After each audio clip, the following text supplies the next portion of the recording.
Selamat siang.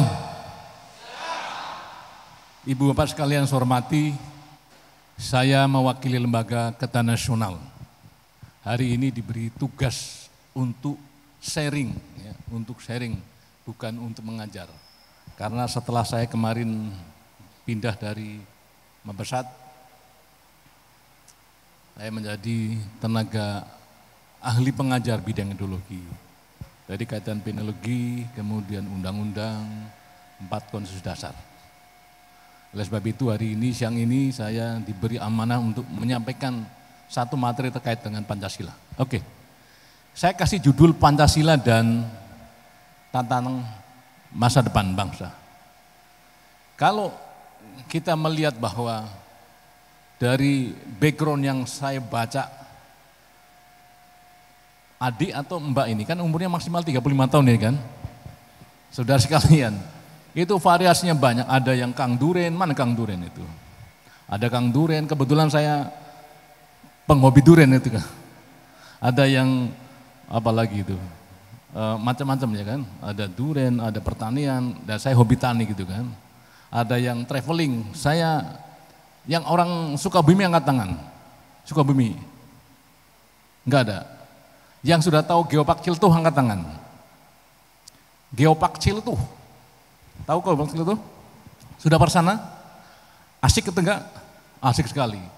Sebelum pulang ke Surabaya, ke Jogja, ke Kalimantan, datanglah Geopark Ciltuh, ada amphitheater. Dari sini 4 jam ke sana. Kebetulan saya di sana ada durian, ada lengkeng, ada apa namanya itu? Apokat. Lengkeng saya kasih booster. Kang Duren, saya kasih booster itu, bulan ini buah 50, bulan depan 50, bulan ini 50, ya kan itu. Saya kasih kambing, kayak gitu kan. Nah, sebelum melanjutkan, saya akan melanjutkan perkenalan tadi. Lanjut. Saya di Kopassus 14 tahun, dulu saya di 751, di Papua. Orang Papua ada ini? Papuanya mana? Saya dulu hampir dapat orang Papua. Hampir, karena saya dapat tugas ke Korea Selatan, nggak jadi. Akhirnya dapat orang Solo, gitu kan? Gitu. 14 tahun di Kopassus muter-muter, kemudian ya di Korea Selatan, kemana-mana pun saya dapat tugas. Kemudian habis saya squad 1 minggu, saya danyon 116. Di Melabuh, ada orang Melabuh? 1 minggu jadi danyon langsung kena tsunami. Istri saya pulang hari Sabtu, tsunami hari Minggu.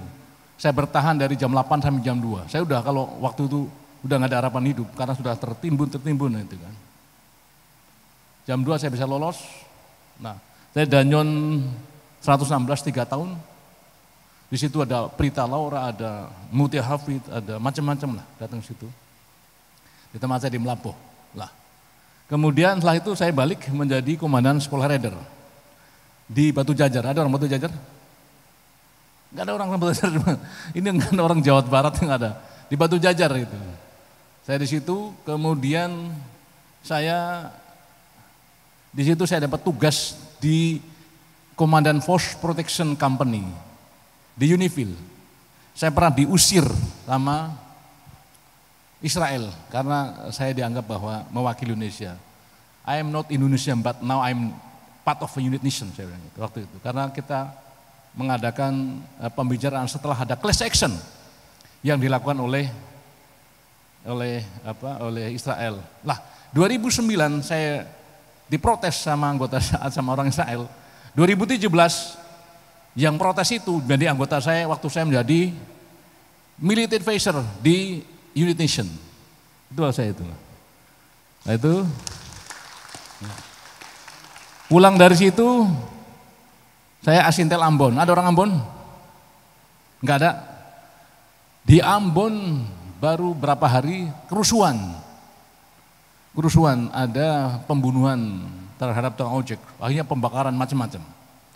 Dulu mau ada MTQ mau dibatalkan. Saya bilang jangan. Saya bilang sama Menteri Polhukam, Pak Joko Santoso. Ada Pak Agung, jangan Pak. Kalau namanya MTQ dibubarkan, untuk apa ada tentara dan polisi? Dia bilang, kau berani bertanggung jawab? Saya ada Pangdam, saya masih kolonel waktu itu. Kita berusaha untuk bagaimana tidak terjadi gejolak, sehingga hafilah MTQ, hotel udah banyak nggak nyukup, saya masukkan ke tempat Nasrani. Semakin diprotes semakin bagus. Semakin diprotes, karena apa? Nanti kalau dia dibunuh bagaimana? Wah, ini tantangan. Sehingga tadi saya bilang sama beliau-beliau, saya belikan souvenir di Bandung, saya tidurkan di tempat yang non-muslim jualan, yang kafilah kasih uang untuk beli, itulah terjadi interaksi, sehingga untuk meredamkan situasi. Lah dari situ, saya diangkat menjadi Dirbinfung, intelijen. Saya tidak pernah sekolah intelijen, saya di situ Dirbinfung. Dia membawa seluruh aparat intelijen dari Sabang sampai Merauke, dari Alor sampai Pulau Rote. Baru 2 minggu saya ikut seleksi ajudan Presiden SBY. Dan saya terpilih menjadi ajudan PSBY selama 2 tahun setengah. Dulu ke Sorong, kemana ya kan. Nah, kemudian setelah itu 2 tahun setengah saya menjadi Danrem 061. Orang Bogor ada, orang Bogor? Enggak ada lagi orang Bogor. Orang Bogor enggak ada. Saya di Bogor 1 tahun setengah, saya mencetuskan 1 desa 1 tentara. Apa artinya itu? Apa dalam 1 desa itu tentara? Tidak. Jadi bagaimana peran serta Babinsa itu untuk menciptakan orang-orang kampung yang tidak mampu, untuk dibina, dididik, dicek kesehatannya, saya kasih memo. Untuk apa? Untuk dia jadi tentara. Setelah itu nanti ditugaskan satuan tempur, kembalikan untuk membangun Dansa. Itulah saya ke situ. Nah, dari Danrem kemudian saya ikut Lemhanas. 2016 saya Lemhanas. Setelah itu saya dipilih menjadi military advisor di Permanent Mission of the Republic Indonesia di New York. Karena waktu itu ada satu persyarat bahwa yang menjadi permanent mission di sana Pak dari Kemlu Pak Dian, dia minta orang yang sudah pernah berkecimpung di BBB. Lah, saya terpilih di sana 2 tahun, dan di sela-sela itu saya masih diberi kesempatan untuk menjadi sekretaris militer di Dewan Keamanan Urusan Asia Pasifik. Jadi ada konflik-konflik itu saya di situ. Jadi kalau ada Security Council kaitan dengan konflik saya yang Palestina, kemudian Israel segala macam. Lah disitulah yang tadi yang ngusir saya, dia menjadi anggota saya. Kalau sekarang jadi anggota saya, nggak boleh kooperatif lagi, itu saya di situ. Nah di situ saya menambah Form Police Unit untuk kepolisian di Central Afrika, Mali, Uganda, Rwanda, Burundi. Hari-hari mainan saya di situ. Cape Town, kemudian Johannesburg, kemudian di Rusia, Saint Petersburg, kemudian di Hungaria, Argentina, di Panama, ya kan itu. Kalau kita peacekeeping operation meeting di Polandia, di Belanda, di Jerman, segala macam itu. Makanya saya banyak ke situ, kenapa? Saat saya menjadi misi di UN. Setelah itu balik ke Indonesia untuk membenahi sekolah dari Wadan Sesquad. Kebanyakan pendidikan di Indonesia, hari ini ujian, begitu nyatakan lulus, ditanya lagi enggak ngerti, ya kan gitu. Nah, maka program di Sesquad yang tadinya jam pelajaran 1000 sekian, kita rubah jadi 800. Karena apa? Semakin banyak pelajaran, semakin banyak yang banyak joki kan gitu kan. Nah, gitu. Saya bongkar waktu saya Wadan Sesquad, saya masukin hukuman. Kenapa? Itulah yang merusak. Waktu saya Wadan Sesquad 25 tahun ke depan, bagaimana kan adalah tergantung kalian. Saya bilang gitu.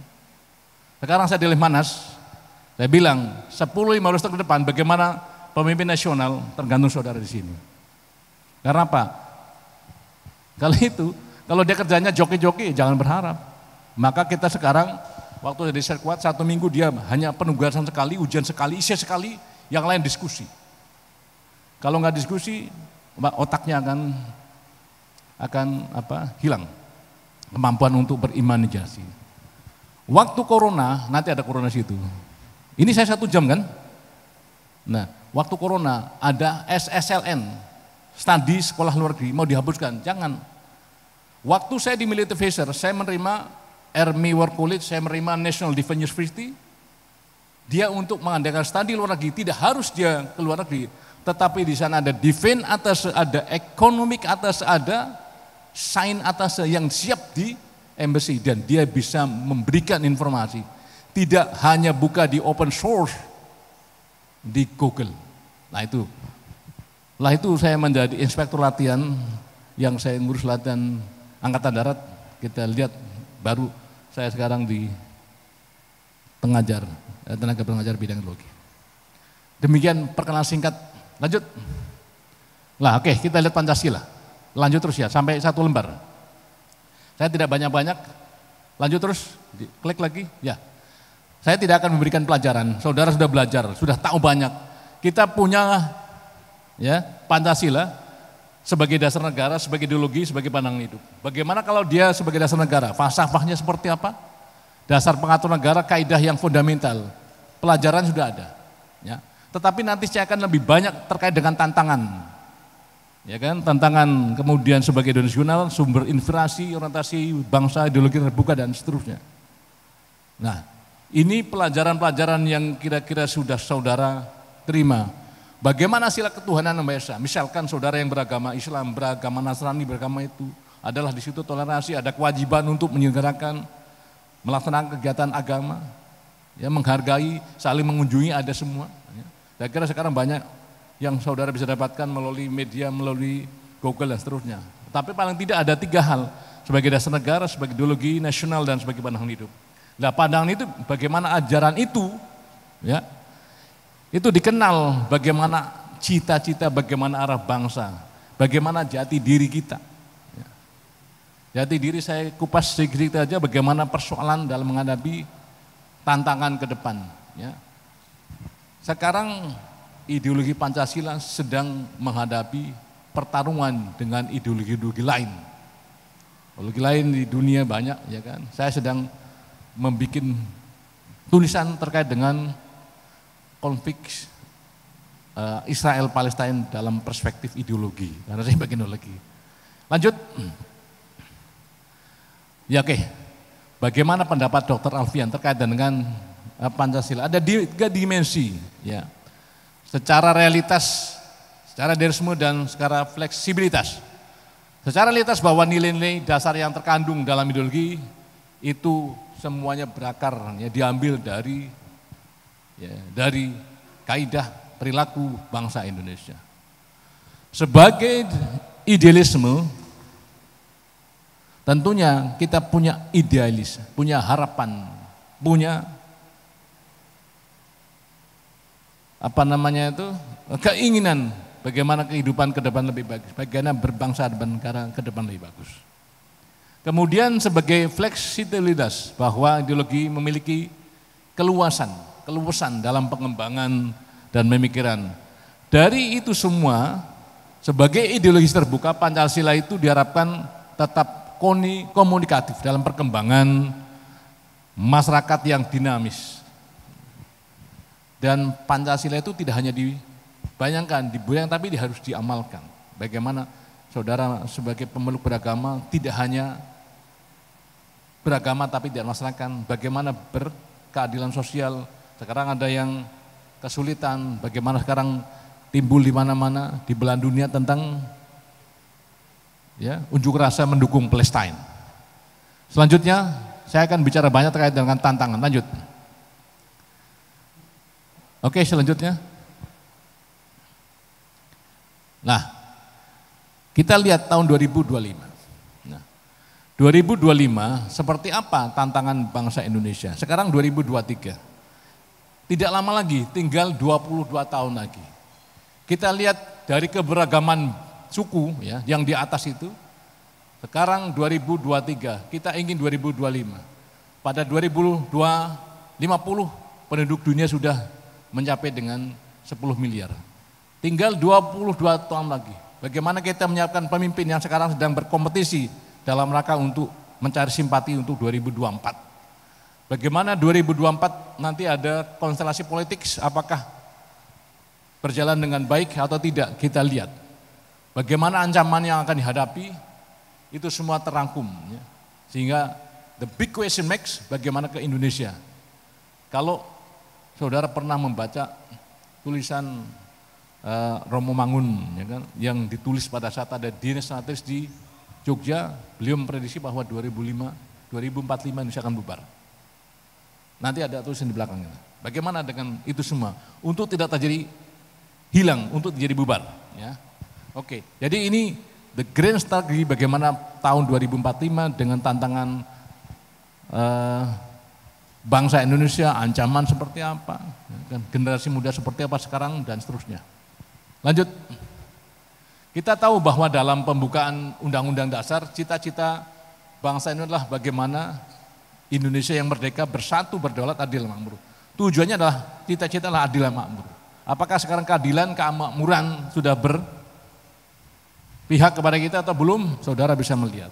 Nah, kalau tujuannya seperti yang tercantum dalam pembukaan, yaitu melindungi segenap bangsa dan seluruh tanah Indonesia, memajukan kesejahteraan umum, sampai dengan ikut melaksanakan ketertiban dunia. Ikut melaksanakan ketertiban dunia itu bagian dari peacekeeping mission. Indonesia sekarang mengirim hampir 3.000 tersebar di 8 misi. Dan Indonesia menjadi kelima negara terbesar di Asia dalam pengiriman Peacekeeping Operation Center. Dan saya pernah di situ, dan hampir semua di misi di UN, Indonesia mendapat apresiasi tinggi. Dan saya memasukkan CIMIC, Civilian Military Communication, atau teritorial yang masuk dalam satu sub bagian sekarang di UNIFIL, ada di situ namanya CIVIC, ada di Kongo, ada di Mali, ada di Central Afrika. Itulah bagian dari upaya kita, dari diplomasi kita, agar apa yang menjadi keinginan ya memasukkan dalam rangka ikut ketertiban dunia itu bisa menjadi bagian dari solusi. Lanjut. Nah, kita lihat, saya tidak mengarahkan siapapun, tidak, tetapi saudara akan melihat ini dengan 3 kontesten ya, kontestan yang akan berlaga. Pak Prabowo dengan Pak Gibran, Pak Anies dengan Pak Muhaimin. Nah ini ya Pak Ganjar dengan Pak Mahfud. Dari ketiga ini persoalan yang akan dihadapi adalah sama. Maksudnya siapapun penangnya akan menghadapi persoalan yang tadi. Ancaman Indonesia 2045 seperti apa? Beliau-beliau ini ya kan, yang sampai sekarang daftar 3, maka yang akan terpilih paling enggak satu pasangan, saya tidak tahu karena saya tidak memilih. Ya, itu lihat, yang saudara lihat gambar-gambarnya. Lanjut. Lah. Ya, coba videonya. Ini saya selingi video biar saudara nggak ngantuk. Ini udah siang, ya kan, tempatnya panas. Ya, panas matahari, panas dan segala macam. Inilah kejadian pengibaran bendera. Ya, bendera yang saat 17 Agustus dia tidak bisa terkibar karena talinya putus. Inilah. Jadi bagaimana anak kecil ini ya berpartisipasi, dia naik ke atas itu. Ini kalau ini pengamalan Pancasila keberapa ini kira-kira? Berapa? Ke-1, ke-2, 3, 4, 5. Nah, gimana Pak? Ketiga. Pak Turen. Pak Turen nih. Ya itu, bagaimana dia punya rasa nasionalisme, ya kan? Bagaimana dia bersatu dan naik gitu kan? Pertanyaannya, apakah kita mampu naik itu semua? Belum tentu.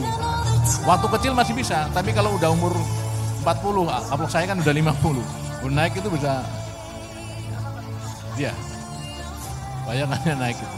Inilah perjuangan. Ya. Artinya, berjuang itu tidak hanya dilihat dari, wah ini tentara bawa senjata. Saudara juga bagian dari pejuang, entrepreneur muda, ya kan? Saya banyak belajar, walaupun saya tahu namanya berusaha, dikaliku laki-laki, banyak gagalnya kan? Saya mengalami juga itu kan. Waduh, tapi kan nggak menyerah. Nah, oke. Ini intinya bagaimana apa? Bendera berkibar. Susah juga dia narik itu. Lah, ini kan? Kalau dia jatuh bagaimana? Lagian persoalan gitu kan? Harus ada tenaga kesehatan, segala macam. Nah, ini naik. Nah,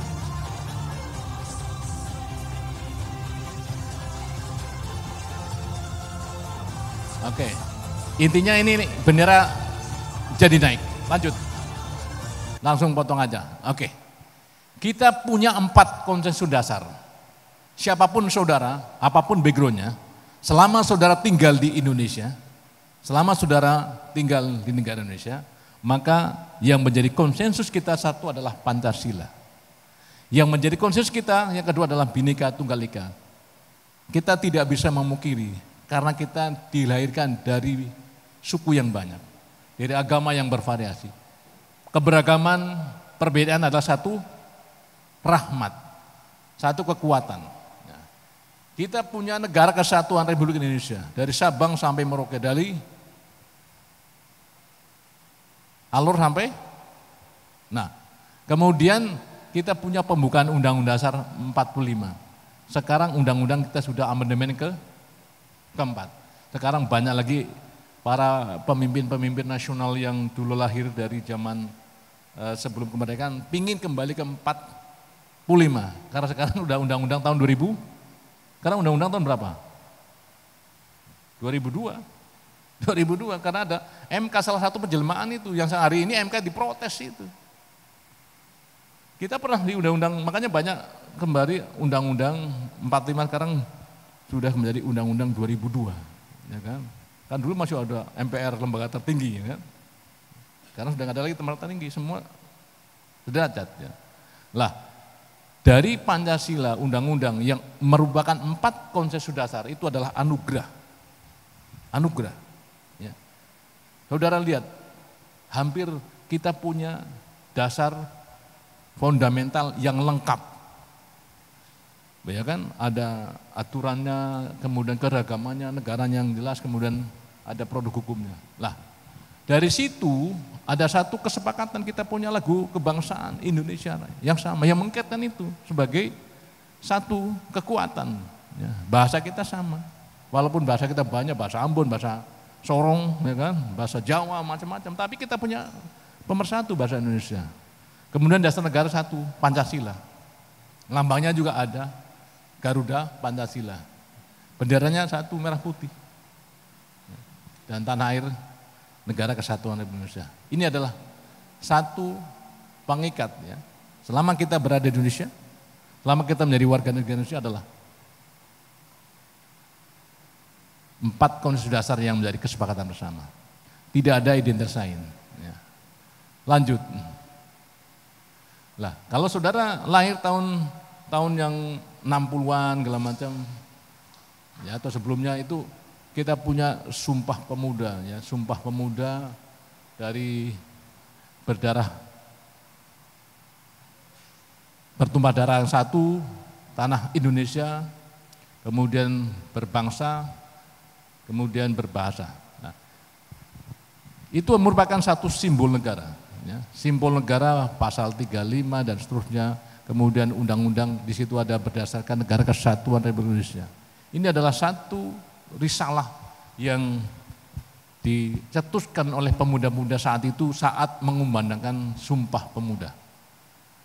Lanjut. Lah sekarang kita flashback ke belakang. Kemarin Indonesia dan dunia mengalami hal yang sama, yaitu adanya COVID-19. Ya, COVID-19 merupakan pengalaman pertama bagi dunia, satu bencana global, bencana alam, ya, bencana nasional yang non alam, kemudian adanya desentrasi global, ada lockdown, kemudian PSBB dan seterusnya. Ya. Nah, ini semua adalah ancaman biologi yang dilakukan oleh virus. Banyak yang berkomentar itu satu ciptaan, itu disiapkan atau memang dibikin, tapi yang jelas bahwa hampir semua negara menghadapi persoalan yang sama. Nah, dari COVID-19 selanjutnya, mengapa Indonesia lebih cepat? Lanjut, kenapa Indonesia lebih cepat dalam menghadapi COVID? Salah satu diantaranya adalah di situ upaya pemerintah dan ada upaya masyarakat. Upaya pemerintah di situ dalam rangka menjaga stabilitas, ya, keuangan, keamanan, ya. Kemudian masyarakat, kalau saudara lihat di televisi, ada di WhatsApp di mana ada bagaimana gotong royong, jaga kampung, jaga desa, jaga tangga, bagaimana masyarakat kampung menjaga kesehatan pangan dan seterusnya. Bagaimana susahnya saat COVID, ya kan? Saudara mau beli barang aja ke supermarket atau ke minimarket atau ke Alfa dan sangat susah. Inilah salah satu ya upaya gotong royong kan salah satu penjelmaan, salah satu ajaran yang dilakukan atau yang diambil dari Pancasila, satu di antara gotong royong. Bagaimana gotong royong itu menghadapi persoalan yang berat. Ya. Tidak terkecuali sekelas Amerika pun banyak, ya kan, banyak terjadi korban yang terkena COVID. Ya. Lanjut. Lah, tahun 2024, apa yang Anda akan lihat? Ya. Ada 66 juta maksud saya, pemilih generasi milenial. Itu sudah bertengger, ya kan, pemilih yang dikalkulasi ya, paling banyak adalah generasi milenial ya, yang terbesar di pemilu 2024. Nah, maka itu yang akan menentukan 2045. Dari kondisi yang ada, ya, maka sekarang yang dicari, yang dikejar adalah bagaimana untuk mempengaruhi generasi milenial. Lanjut, kita lihat dari tanda-tanda alam. Ya, tanda-tanda alam, belajar dari tanda zaman. Oke, selanjutnya. Lah, ada ancaman dan tantangan. Ya. Ancaman itu apakah bangsa kita itu menjadi cerdas, apakah nanti menjadi bodoh. Ya, itu kan menjadi satu ancaman. Itu tergantung kita, tidak hanya pemerintah, tapi semua komponennya. Apakah karakter bangsa kita ini masih ya, satu bangsa yang kuat atau bangsa yang sudah banyak pengaruh? Apakah ingin menjadi satu ke-Indonesiaan atau ingin bubar menjadi federal? Ya. Ataukah nilai-nilai luhur kita terabaikan? Itulah menjadi tantangan yang harus kita maknai tanggung jawab bersama. Ya. Ancamannya sudah kelihatan, tetapi sekarang bagaimana tantangan? Ya. Tantangan yang tadi kita jelaskan di depan ada COVID, ya, COVID-19. Ya.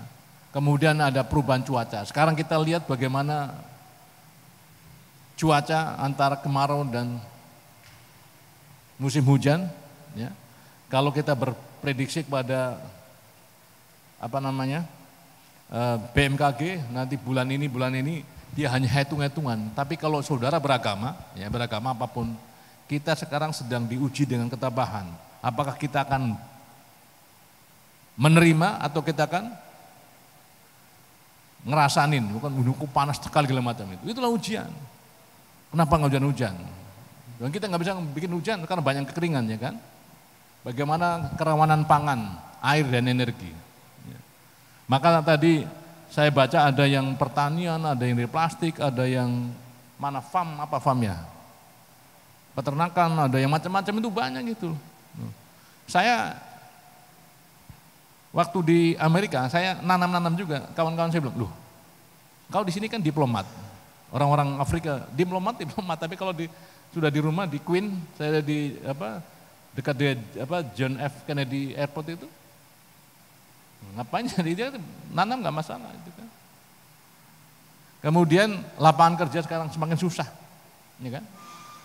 Saya jadi tentara tapi kalau pulang di rumah jadi petani, ya kan, nanam itu. Nanam itu habis banyak, hasilnya belum tentu, tapi kan kepuasan saya di situ. Nanam itu kan, saya nanam apokat, nanam durian, nanam pisang, kafe di situ. 1 tahun, mana orang yang petanian di sini? Mana yang petani ini? Mas, asli mana Abian? Sidoarjo. Sudah pernah buka pohon pisang ya kan? Pisang kan tinggi, ya, setinggi ini? Iya, Pak. Tinggi misalkan, nah nanti coba pisang yang jangan tinggi-tinggi sini diambil bonggolnya, potong 10 cm dibalik itu. 1 tahun buah itu lebih pendek. Saya coba itu di Seskuat itu. Hari Sabtu kemana saya coba semua. Sekarang saya pindahin kemana-mana. Jadi pisang yang tinggi saya keluarkan agak medium itu, buahnya sama. Waktu saya di perbatasan Israel itu, kalau saudara pernah perbatasan Israel Lebanon itu, Israel itu memancing-mancing itu pinggir perbatasan itu tanamannya ada apokat lengkap semua itu, ada pisang yang pendek-pendek itu, ada jeruk-jeruk itu yang banyak-banyak itu ada situ. Nah, saya coba berhasil juga. Itu makanya kalau ngapain kok main-main petani, saya memang main-main itu. Petani pupuk-pupuk yang di Sidoarjo itu mana itu? Yang pupuk genderuwo ya, saya coba situ. Saya coba aplikasikan. memang itu butuh tenaga, butuh biaya, butuh macam-macam lah itu. Karena lapangan kerawanan pangan, air dan energi di mana-mana sudah terjadi, ya. Kemudian berikutnya adalah kemajuan teknologi informasi dan komunikasi. Sekarang yang terakhir adalah AI, artificial intelligence. Sekarang orang sekolah ya kan pertanyaan apa ngambilnya AI semua kan. AI semua, AI semua. Semua itu jadi rujukan. Ya kan tidak semuanya betul, tapi sekarang cari yang paling cepat itu. AI, artificial intelligence.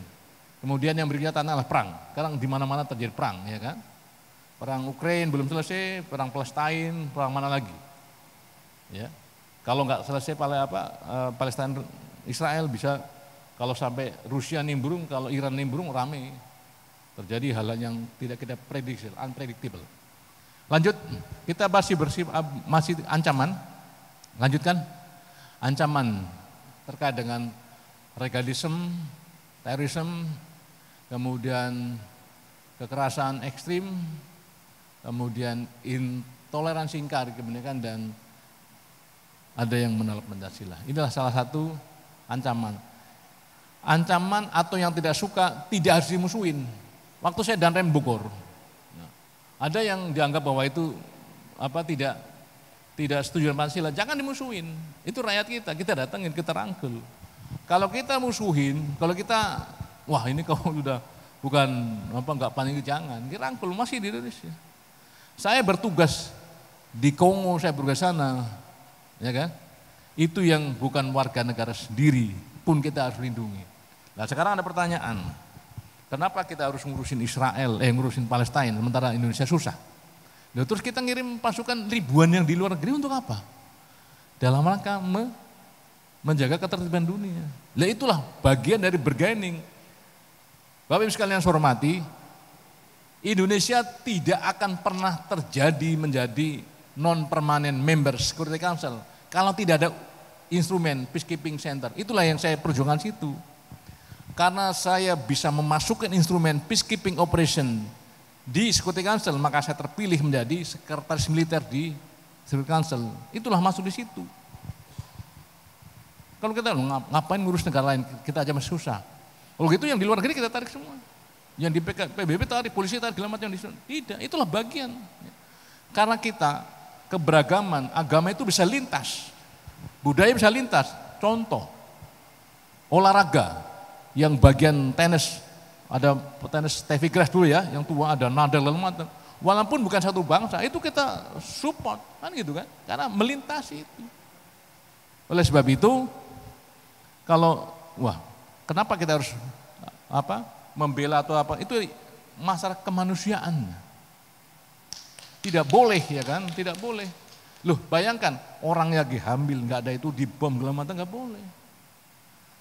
PBB itu ada yang chapter 6, chapter 7. Rata-rata PK itu chapter 7. Kalau chapter 6, kill or to be kill.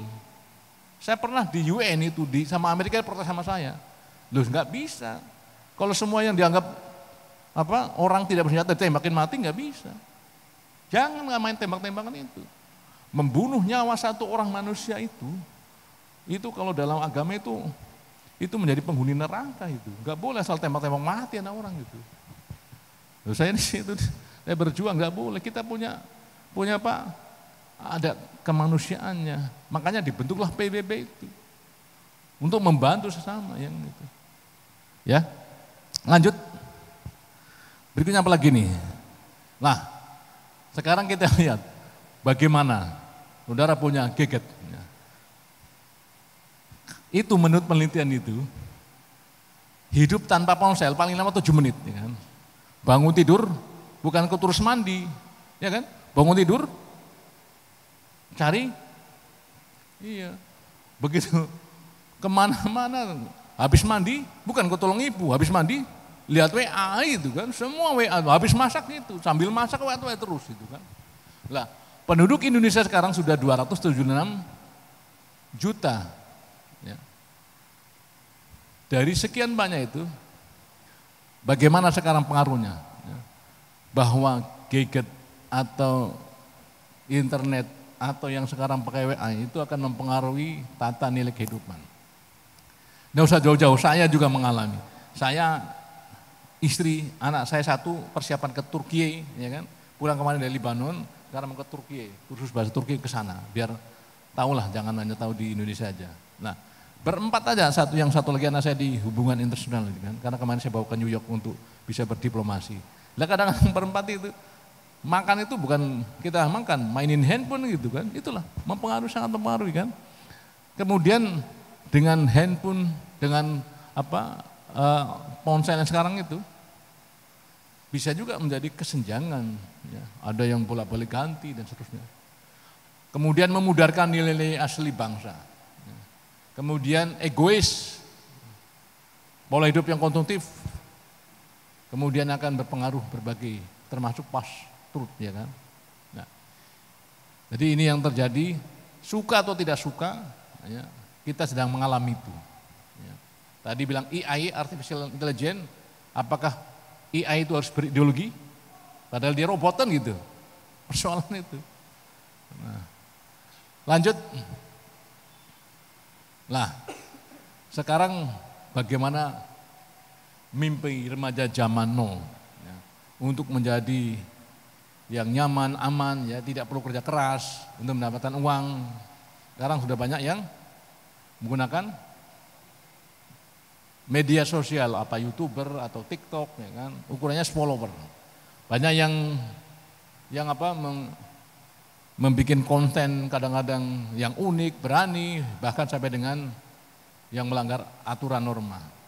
Terkadang itu menjadi hal-hal yang ditabrak dengan penggunaan teknologi yang semakin maju. Lanjut. Nah, Indonesia sekarang, ya, Indonesia kini, Indonesia, ya, di mana ada viral selebgram dikritik karena usia masih muda sudah nikah. Memang ada plus minusnya. Ini yang bujangan angkat tangan. Ada yang masih bujangan? Nah, segera nikah ya, biar itu. Segera nikah. Saya punya anggotanya saya profesor Jimli, Profesor Ikrar, ya kan. Itu tim perumus itu kan. Jadi kalau yang muda-muda enggak ada yang udah tua-tua itu kan. Nah, ini Indonesia kini. Generasi kita, ya. Lanjut. Lah, sekarang media sosial banyak juga digunakan untuk penyebaran, ya, konten porno, ya. Ini semua dilakukan dalam rangka untuk meningkatkan follower. Kalau udah dapat follower kan itu subscribe, ya. Jangan lupa tombolnya dipencet, ya kan, biar ada itu. Nah, ini yang terjadi fenomena sekarang. Lanjut. Berikutnya. Lah, dari Microsoft ini mengukur tingkat kesopanan pengguna internet tahun 2002. Kita nomor 29 dari 32 negara, ya. Ini Microsoft bukan ngarang, kita ambil juga yang berdasarkan data, ya kan. Bayangkan, berarti kita menjadi negara yang padahal kita bangsa timur kan itu, yang beragama, beradat istiadat, macam-macam, berbudaya lah. Tapi kan kita nomor 29, hampir menjadi penutup kan itu. Nah. Berikutnya, kita lihat, bayangkan sekarang berapa banyak terjadi hoax, ya. Di Indonesia diperlukan untuk memerangi hampir 800.000 situs penyebar hoax, ya kan. Saudara juga kadang-kadang terima WA yang belum tentu benernya kirim. Yang paling menonjol bagi perempuan untuk meningkatkan kulit menjadi putih, ya kan. Apalagi menjadi apa, ya kan itu. Kadang-kadang kan isinya apa, judulnya apa, dalamnya apa, ada karuan, ya kan. Mana tadi Pak Durian. Ada juga yang bikin saya mempelajari itu video yang apokat dipotong, dikasih telur bawang merah itu katanya jadi. Saya coba mati juga itu kan. Mana yang benar itu? Apakah yang saya salah bagaimana? Itu disorong itu. Saya lihat di Pak Sorong itu. Potong itu batang, kemudian diosir-osir bawang merah, ditancapkan telur, 2 minggu tumbuh. Saya tancapkan 2 minggu mati juga. Mana yang benar itu? Apakah enggak beres? Lanjut. Lah, hoax yang ada, yang tersebar itu yang kaitan dengan partai politik atau isu sosial politik, kemudian SARA, kemudian kaitan dengan kebijakan pemerintah. Ini hoax-hoax yang ada. Sekarang hampir hoax menghidupi atau ada di sekitar saudara. Berikutnya, nah video nomor 2. Budgetnya berapa sih kalau mau Kurang keras. Gitu? Kayak kalau offline. Offline kita hitungannya per 3 jam itu 300.000. Itu. Tapi belum sama makan, belum sama ongkos kita. Tapi itu bisa kemana aja? Maksudnya Bebas. nonton, mau makan, mau kondangan, mau lebih mau apa. Ini pokoknya asal ada si klien sama customernya udah oke. 3 jam mau kemana aja boleh. Kalau mau jalan biasa aja emang bayangkan 300.000 itu. Tapi kalau sudah mau ada online pesan untuk short time, mau makan, mau apa itu ada semua ini. Untuk dipegang doang, untuk dipegang-pegangan itu bayangkan itu. Untuk kondangan, segala macam itu bayangkan itu. Sudah semakin terbukanya itu. Ya makanya kita tadi nomor 29 dan 32 kan itu. Pacaran atau apa? Pacaran. Pacaran. Itu masih Udah berapa lama? balita udah pacaran gimana itu? Balita itu loh. 1 tahun enggak? Itu kan itu. Serius? Iya. Bayangkan itu. Suka sama Kalau malam masih ngompol kan? Ini udah pacaran itu kan. Suka aja baik. Baik. Iya. Pernah dibeliin apa tuh? Ini tas. Coba lihat tasnya. Oh, dibeliin tas, mayun itu. Hanya dapat tas saja itu, hati-hati itu. Digombalin dapat tas kan? 180. Belinya itu hasil duit dari mana? Hasil orang tua. Hasil orang tua. Apa nih yang abang suka sama si kakak ini? Karena dia cantik dan baik. Cantik dan baik. Nah, cantik ya kan itu. Nama panggilan pacaran Bayangkan kalian itu kan. apa? Udah. Udah lanjut. Iya. Tapi orang tua tahu nggak? Udah. Lanjut. Mas, lanjut Mas. Nanti biar saudara cari sendiri kan itu kan. Bayangkan anak kecil itu udah tahu cantik ya. Hanya dikasih tas aja kan. Bahaya itu. Nah ini yang kedua kalinya adalah LGBT. Waktu saya di New York itu, mohon maaf, bukan porno. Anak saya lulus SMP saya bawa ke sana. Alhamdulillah 2 tahun lulus. Di kereta, kan biasa laki perempuan cium-ciuman itu kan. Anak saya, ya kok itu boleh cium-ciuman itu kan itu. Saya bilang tuh jangan lihat itu kan. Nah LGBT, laki sama laki, perempuan sama. Kambing aja nggak mau laki sama laki lagi kan. Perempuan nggak mau sama perempuan kan. Mohon maaf. Ada orang Indonesia sekali mohon maaf gitu. Kalau siang dia laki-laki, kalau malam jadi perempuan. Karena tuntutan. Itu LGBT. LGBT itu bukan penyakit. Bukan keturunan. Enggak ada perempuan. Itu kan yang hamil itu karena ada laki dan perempuan. Kan enggak mungkin laki dengan laki-laki bisa hamil walaupun ganti semua organ, enggak bisa kodratnya. Kalau LGBT itu adalah penyakit. Misalkan dia karena lingkungan, karena dia tekanan, segala macam, karena dia merasakan yang laki-laki misalkan tidur semua pegang-pegangan semua sodomis itu terjadi itu. Perempuan juga tengah terjadi. Ya, itulah penyakit. Ya. Kemudian yang berikutnya yang tadi itu prostitusi online. Yang tadi yang video pertama itu kalau mau hanya pegang-pegangan aja makan itu membayar 3.000 segala macam itu. Ya, terjadi di Indonesia. Lanjut Mas. Ini tantangan kita. Nah, ini apakah kita gagal mendidik? Ya, karena ratusan pelajar pondok hamil di luar. Apa kita gagal ya mendidik anak? Itu. Kemudian pengguna narkoba, pemakai 82,4%, pengedarnya lah kurirnya sekian persen. Bayangkan pemakainya sudah 82. Usianya 15-35, berarti ada di sini semua ya kan? 15-35 ini. Masih muda-muda itu kan. Bayangkan. Jangan sampai itu ketagihan apapun ketagihan nggak bagus kalau seandainya terjadi narkoba. Berikut lanjut. Lah ini, yang ini lebih ngeri lagi. Oke. Ya, putar. Dia Pancasila nggak? Pancasila gini nggak dipotong. Tahu dia. Nggak kenal. Kalau ini? Komeng. Sule. Nah, Sule. Kalau ini?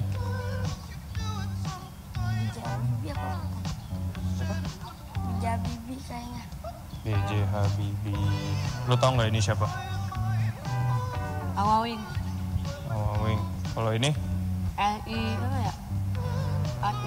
Fatmawati. Nama Kartini nggak kenal kan? Fatmawati. Nah. Nggak, ini tuh siapa? Gisna Limit. Lo tau nggak ini siapa? Kartini. Ibu Kartini. Kalau ini? Indra. Lo tau nggak ini siapa? Hah? Nggak tahu. Lo tau nggak kalau ini siapa? Katalinka. Kalau ini? Nggak tahu kan? Nggak tahu. Oh, oke. Ini Gus Dur. Tahu nggak Gus Dur siapa? Menteri mana? Menteri apa? Tahu memang. Lupa. Lupa. Ya udah deh. Oke, sama Oke. Tahu nggak ini siapa? para Wah, ya kan, ada pahlawan nggak kenal, sama yang tadi apa Komeng atau Sule tadi kan, Sule itu kan. Nah, bayangkan kita punya sejarah kelam, bagaimana ada upaya untuk mengganti Pancasila. Ya, jangan lupa jas merah, jangan lupakan sejarah. Negara kita banyak yang ingin bubar. Nah, Bhinneka Tunggal Ika sudah kan dianggap bahwa wah kita udah merdeka masing-masing aja. Kemudian para tadi pendiri, para pemimpin kita juga banyak nggak kenal. Tapi kalau yang tadi itu yang artis kenal, ya ini yang terjadi fenomena tempat kita. Berikut, nah ini mahasiswa UM-nya itu sebelum meninggal dia ingin dibelikan motor. Nah, apakah kita itu generasi yang berketahanan atau tidak, kita lihat. Berikutnya, karena saudara jam 12:05 habis. Lanjut. Nah, kemajuan teknologi dan informatika itu akan terjadi kebenaran lawan atau versus kekeliruan, kebaikan, kejahatan. Itulah perubahan nilai yang terjadi. Apakah itu akan terjadi dan terjadi terus, itulah tanggung jawab kita bersama. Lanjutnya, inilah yang tadi artificial intelligence. Coba video. Nah, itu yang sekarang terjadi artificial intelligence. שמיועדת להחליף משחטה. לשאלתך לפני כן, פה אנחנו טוענים את המדפסת הזו בתאי גזע, שאנחנו יודעים למעל לשריר ולשומן, והיא יודעת להדפיס טונות ביום. Oke, טונות yang של 5 בשר ganti ke 6. מתורבת ביום. Ganti ke 6. זה רק לשם ההמחשה, אתה תוכל לבחור את הסטייק שלך. Nah, inilah artificial intelligence yang saudara pakai sekarang. Ya. Itulah. Mukanya bentuknya seperti manusia, tapi isinya robot semua. order, slide, print. ופה בעצם המדפסת Itu yang terjadi. Sekarang kita sudah lebih percaya pada robot. Terjadi perubahan. Apakah robot itu perlu berideologi? Ini menjadi satu perdebatan. Robot itu alat manusia, apa cinta manusia. Ini robot semua. Nah, ini perkembangan yang terjadi dengan cepatnya di dunia ilmu pengetahuan. Dan saudara menjadi pelaku-pelaku yang dibutuhkan atau memerlukan ya kan penyesuaian untuk meningkatkan kemampuan dalam rangka bisnis ya kan. Di situ yang terjadi ya. Nah, ini yang terjadi sekarang. Berikutnya perubahan iklim. Ya. Apa dampaknya? Sekarang terjadi ya, perubahan iklim. Kekeringan di mana-mana. Kemudian pangan terbatas, air terbatas, kemudian hal-hal itu minyak terbatas, ya kan? Kalau saudara tahu harga BBM bolak-balik naik, ya kan? 1 bulan naik, 1 bulan turun, itulah menyulitkan dunia sulit, ya orang miskin juga sulit. Ini yang terjadi. Bagaimana dampak sosial, budayanya? Nah, kita lihat dan saudara lihat sendiri. Berikutnya terkait dengan perang, siapa melawan siapa. Itulah semua adalah kepentingan. Ya. Semua berkepentingan, ada yang kepentingan jual senjata, ada kepentingan minyak dan seterusnya. Itulah perlawanan yang terjadi di era sekarang di dunia abad 21. Berikut. Lanjut. Nah, siapa yang mengurus negara? Kita. Apa negara asing yang tidak berpancasila? Berikut. Video ke-7. Dulu ada ini Pak Mahfud mengatakan bahwa Romo 2025 YB Indonesia akan Mangunwijoyo menjadi menulis buku Menuju Republik Indonesia Serikat. Bukunya ini terbit. Buku ini dulu hasil seminar di UGM tanggal 6 Juni tahun 1998. Hanya beberapa 2 atau 3 bulan sudah Pak Harto jatuh, 1 bulan, belum sampai 1 bulan Pak Harto jatuh. Diskusi di UGM, kesimpulannya tuh Indonesia tahun 2045 menurut Romo Mangunkubuwono ini bubar. Bukunya ada. Akan bubar tuh. Kenapa akan bubar? Tidak terkait dengan soal-soal korupsi ekonomi tadi, tetapi dia katakan Indonesia kalau tidak segera mengubah bentuk menjadi negara federal, Indonesia tahun 2045 itu sudah bubar, tidak akan masuk ke 100 tahun. Stop. Ini kata Romo. Ini dulu waktu zaman 98 ini diangkat menjadi satu slogan, satu pemantik bahwa kalau tidak terjadi reformasi maka akan jadi federal. Maka ada beberapa yang federal, tapi kita berdoa semoga tidak terjadi itu. Lanjut. Lah, sekarang kelemahan mentalis bangsa Indonesia. Ada 5 yang kira-kira menjadi konsen kita. Kelemahan mentalitas bangsa Indonesia pertama adalah meremehkan mutu. Terkadang kalau beli barang nggak usah lah merek-merek itu kan. KW1, KW3 atau KW2 nggak harusan itu kan.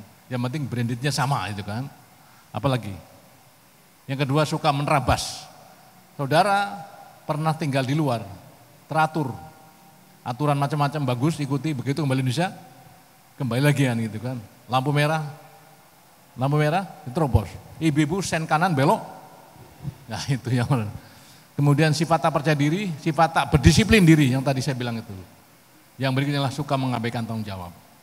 Kadang-kadang orang dikasih 200.000, kalau dia bisa percaya, maka akan pegang amanahnya. Tapi kadang-kadang kita baru dikasih 2 juta, sudah tidak bisa bertanggung jawab. Itulah yang menjadikan kelemahan mentalitas bangsa kita. Berikut,